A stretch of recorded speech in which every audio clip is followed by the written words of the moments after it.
Rabindra Bharati registered suspend মামলায় কোনো হস্তক্ষেপ করল না কলকাতা হাইকোর্টের প্রধান বিচারপতি টি.এস. শিবগানামের division bench. ফলে আরও বিপাকে রবীন্দ্রভারতীর রেজিস্ট্রার সুবীর মৈত্র। সাসপেন্ড হওয়ার নির্দেশে কোনো স্থগিতাদেশ নয় স্পষ্ট জানিয়ে দিল প্রধান বিচারপতির ডিভিশন বেঞ্চ। সিঙ্গেল বেঞ্চের নির্দেশের ওপর মঙ্গলবার কোনো হস্তক্ষেপ করল না প্রধান বিচারপতির ডিভিশন বেঞ্চ। বিশ্ববিদ্যালয়ে আদালত অবমাননা সংক্রান্ত মামলায় রেজিস্ট্রারের আবেদনে এখনই হস্তক্ষেপ করল না ডিভিশন বেঞ্চ।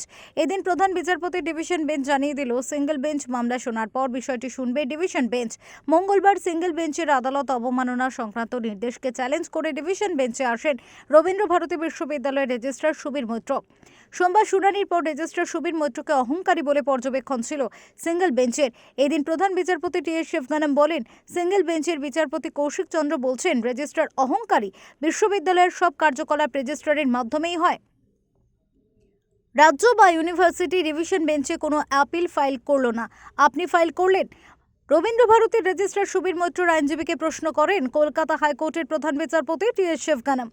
রবীন্দ্রভারতীর রেজিস্ট্রারের আইনজীবী অরুণাংশু বাবু বলেন, ভিসি কাল অর্ডার ইস্যু করে দিয়েছেন। রেজিস্ট্রার অসুস্থ, তাও তাকে সিঙ্গেল বেঞ্চ সাসপেন্ড করেছে।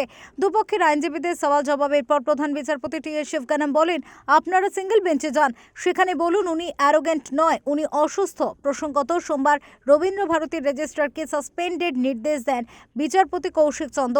আজ সিঙ্গেল বেঞ্চের রায় প্রধান বিচারপতির ডিভিশন বেঞ্চ বহাল রাখাতে আরও অসুবিধায় পড়লেন রবীন্দ্রভারতী বিশ্ববিদ্যালয়ের সাসপেন্ডেড রেজিস্ট্রার সুবীর মৈত্র। অমিত কুমার দাসের রিপোর্ট, ওঙ্কার বাংলা।